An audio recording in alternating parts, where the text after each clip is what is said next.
It's easy to plan your estate with the right help. Keep watching to find out how.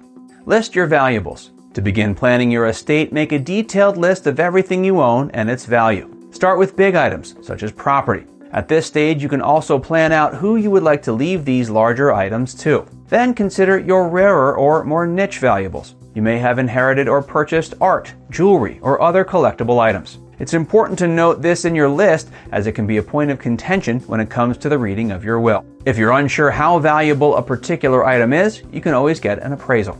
Loved ones' needs. Before deciding who you want to leave your valuables to, consider what your loved ones would want. Almost everyone likes receiving money, but if you have other possessions to give, it's important to dole these out fairly. For example, if you have a child who has recently gone through a divorce and is now living with you, it may feel right to leave them your property. Make sure you discuss this with any other children you have so they don't feel jilted. Non-physical assets. Many people overlook the importance of non-physical assets when they're planning their estate. These include savings, investments, and even insurance policies. If you own anything on paper, it should be considered when you're planning your estate. By offering this information to your loved ones, you ensure that everything you owned before your death is put to good use. If you have non-physical assets to leave behind, include any account numbers, necessary passwords, and all other relevant information needed to access them. If not, it may be impossible for anyone else to see their value or take ownership of them. Debts you owe.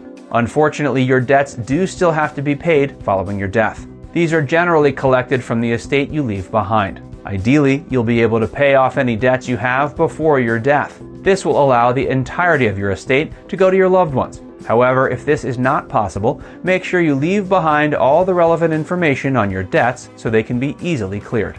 Estate administrator. An estate administrator is in charge of overseeing your will following your death. Choose someone who you trust and who is mentally sound to step into this position. Many people choose their partner, however, this is not a requirement. Sometimes it's better to pick a person who will not be emotionally traumatized by your death, as your partner might be. You could choose a friend, colleague, or more distant relation like a cousin. Draft your will. Many people mistake planning your will and planning your estate for the same thing. However, your will is just one small part of your estate plan. It's important to make a draft of your will so you can decide to whom you want to leave your assets. An attorney can help you plan your will if you're unsure how to get started. Even having a basic draft is a great way to simplify the entire process. Estate planning attorney. If you're feeling confused or frustrated when estate planning, an attorney can help. They'll inform you of what documents you need, how to draft your will correctly, and how best to avoid any conflict concerning your estate. Contact our team today to find out more about estate planning. And if you found this video helpful, be sure to like, comment, and subscribe.